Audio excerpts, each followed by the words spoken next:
So something I do, obviously I rotate my tires every 5,000 miles, every oil change. On my four-wheel drive trucks or vehicles, the two rear ones go straight forward, and then the front get crisscrossed. So my right front passenger tire goes to the left rear driver's side, and then the passenger rear goes straight forward to the passenger front, and that's my typical rotation on that. While I do that, I check the tire for weird uneven wear patterns. If I notice that the tire is wearing more in the center versus on the outside, especially on the rear, that's going to tell me if I have it overinflated, too much air pressure in the tire.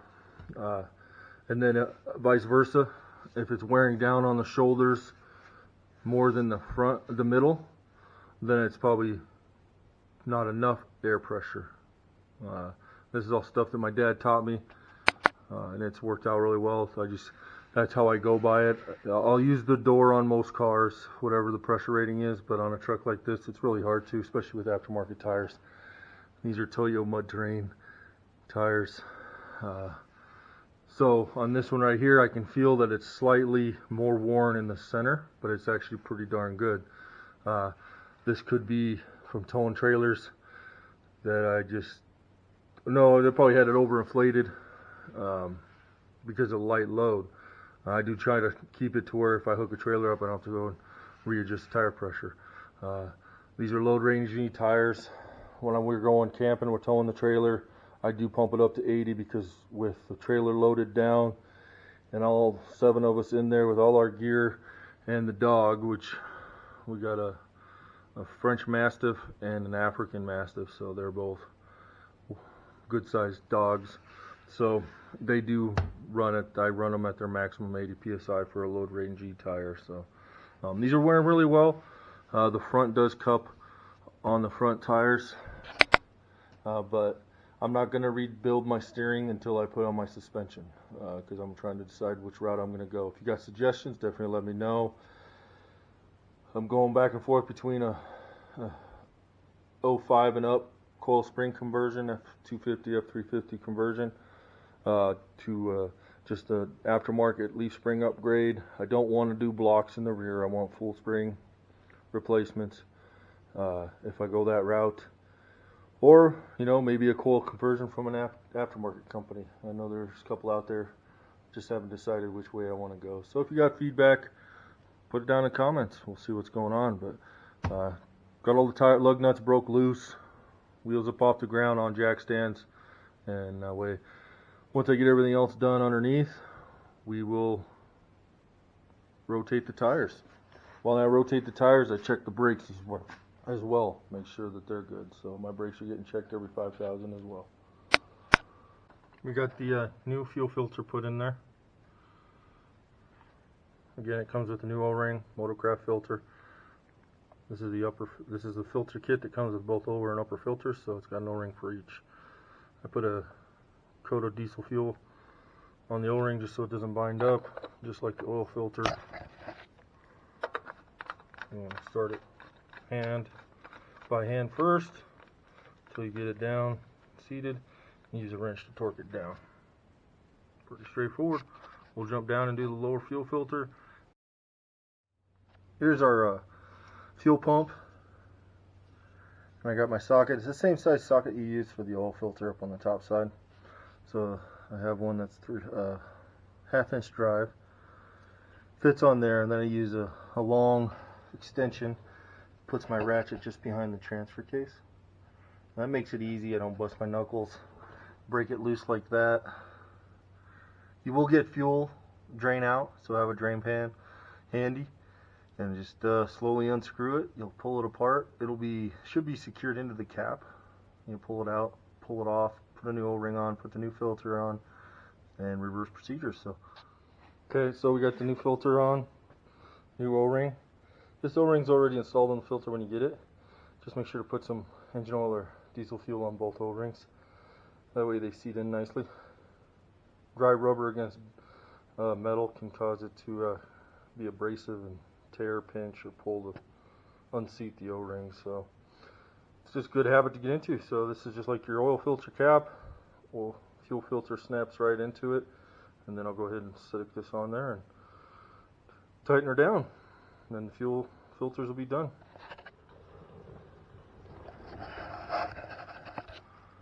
Alright, so we got engine oil filter changed, transmission pan updated, transmission internal filter updated, oil drained, inline filter drained, both fuel filters replaced. Now we're gonna drain and fill the transfer case oil. This uses Mercron oil. It's not the same as your transmission. It's not Mercron SP, it's just standard Mercron. So let me get the wrenches ready for that.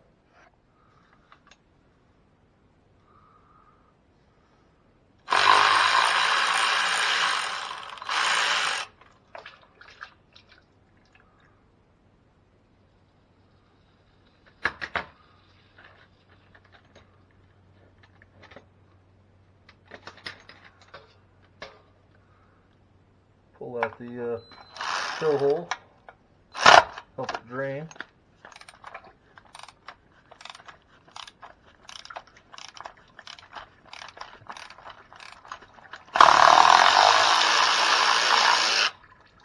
There we go.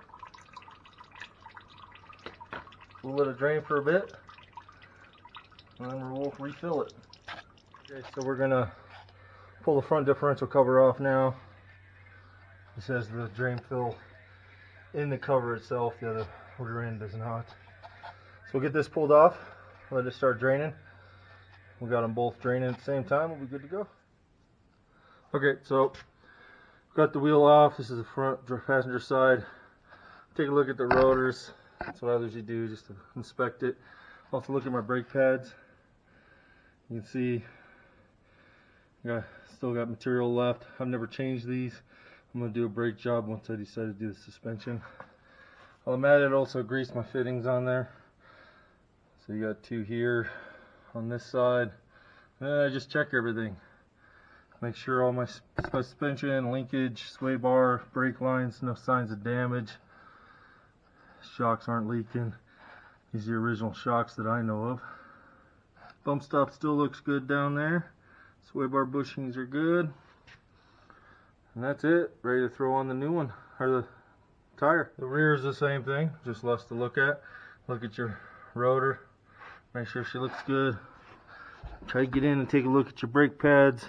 It's kind of a tight fit. You look down in these cracks. I'm getting a lot of shadows through the camera, but you still have some life on them. So I check this every oil change, tire rotation. So everything looks good. Okay, so sorry, my camera battery died.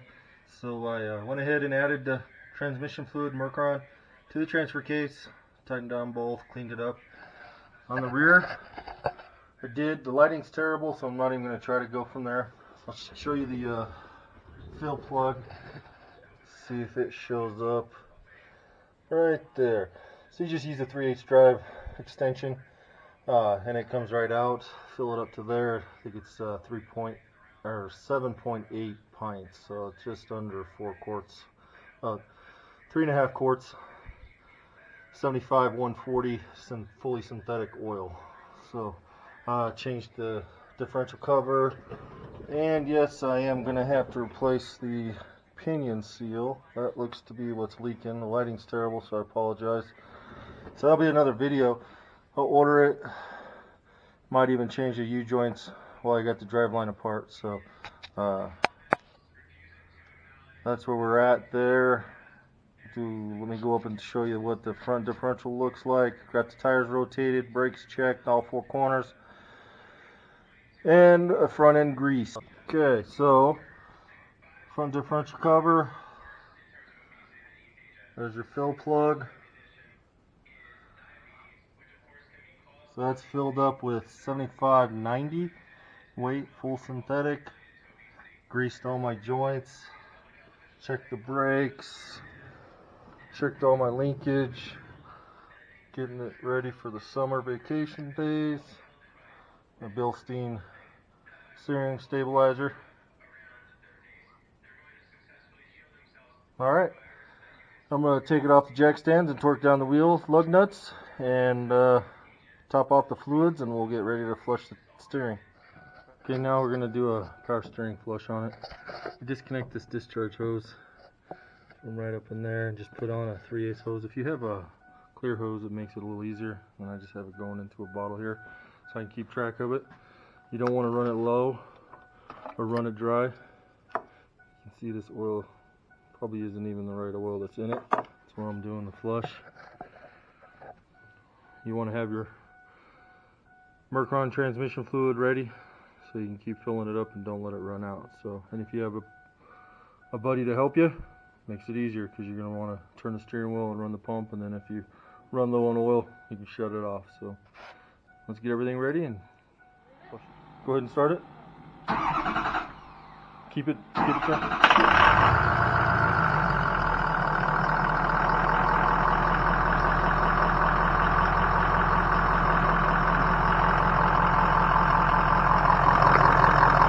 Okay, go ahead and turn it to the right, and then until it stops, but don't force it. Just turn it to the right, turn it back to the left, just back and forth.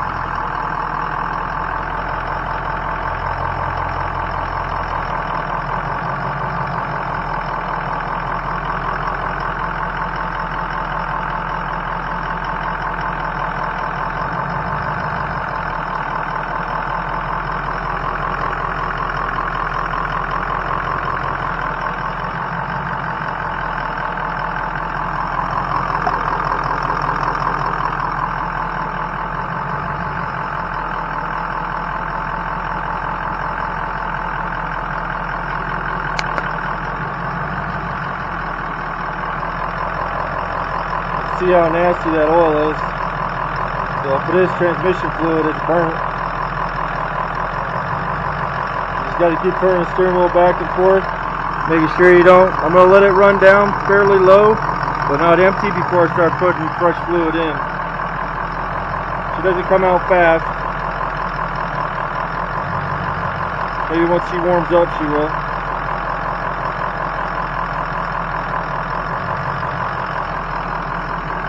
Basically, you do this and keep adding it until it comes out clear or red, like clear transmission fluid should be. Nice bright red. You'll see a difference. Just grab the funnel so I can fill it a little easier. Just watching that fluid. Still got about an inch or two in that reservoir.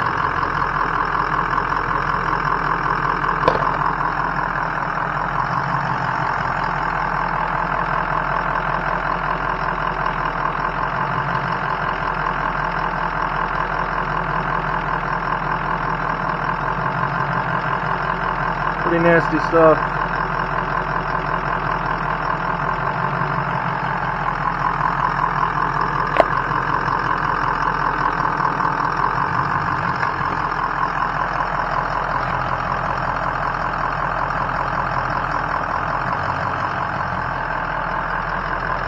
Like I said, I'm not going to bore you. We're just going to keep running it until we get clear. So I'm going to just pause the video for now. Not clear, but red. So started pulling off the factory bumper. It was dark out, didn't have good lighting. Basically, to pull that front bumper off, it's 2 bolts on each side of the tow hook, and then 1 bolt that goes into the side over here. So a total of 6 bolts hold the front factory bumper on. And then you disconnect two electrical connections to disconnect your fog lights, driving lights, and that's it. I got the new bumper up there. Engine hoist is going to help me put it on. Once I get done, I'm going to take this bar down here, take all this off, and then we'll see how she looks on there. Okay, so we got these 3. There's nuts coming in from the bottom. Take those out. There's 3 on each side. That'll drop this bar down. Take these out. here, we'll have to take the shackle nut off, and then there's 3 bolts holding in the tow hooks. So you get those all out, and then you can see there's 3 welds we're going to have to cut at least that I can see to get this bracket off. And then we'll be ready. Okay, replace the tow hook bolts. Then I also installed the L bracket with one of the original factory bumper bolts.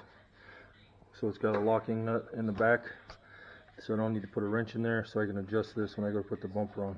That's my theory. Also, cut the top and bottom sections of this bracket off instead of fighting the welds. And this is part of the leaf spring shackle, so I figured the extra steel will only help reinforce it.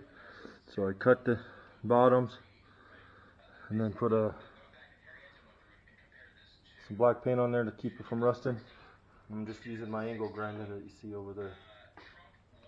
So now I'm going to take the fog lights off the old bumper and mount it on the new bumper, and it should be ready to go. I think we put the tow hooks on after we put the new bumper. So I apologize not being able to video more of the install of this bumper. Just was by myself and the engine hoist, so I really didn't have an opportunity to get a good recording of it.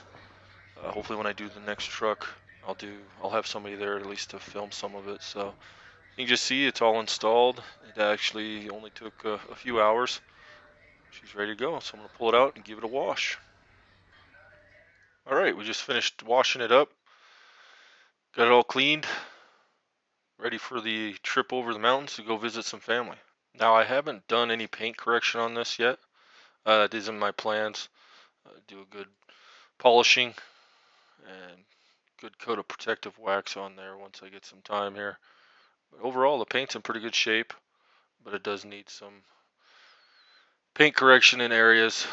Nothing too major, but just so it lasts, maintains its good looks. So I'm looking forward to it. Hopefully the next project on this particular vehicle will be the suspension. Definitely want to improve the handling of it. So let me know what you guys think I should do with it. Thanks for watching. I want to thank all military members, veterans, and their family members for keeping this great land safe. Also want to thank all our police officers and their families for keeping us safe as well.